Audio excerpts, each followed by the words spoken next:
Akurát som dobehol, tak ma napadlo natočiť video o jedových rastlinách, takto na jar. Ako prvú, ktorú som našiel, je prvosienka jarná. Vyzerá takto, určite mnohí poznáte. Môžete si ju dávať do jarných šalátov alebo do smoothies.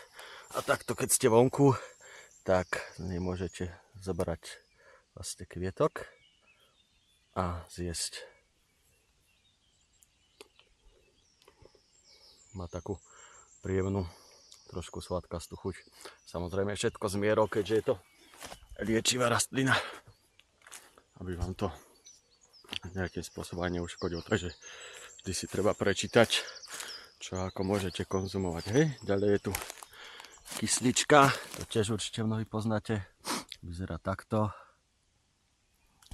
No a takéto má kvietky. Tu tiež môžete jesť. No a vlastne takto. Je to príjemné, aj keď ste niekde na turistike alebo pobehate a ste smední. Môžete zjesť.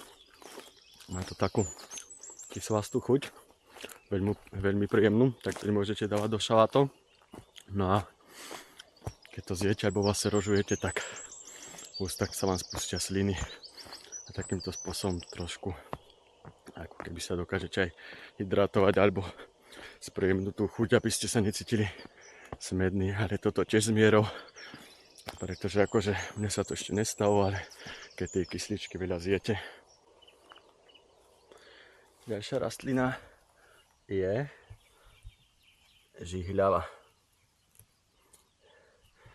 Na jar veľmi dobrá na detox organizmu, dobrá do šalátov, do čajov a môžete ju v podstate jesť aj takúto. A keď ju vlastne poliete vriacou vodou, čiže ju spárite, tým pádom prestane prhliť a môžete ju konzumovať. Veľa živín, vitamínov, železa, draslík a tak.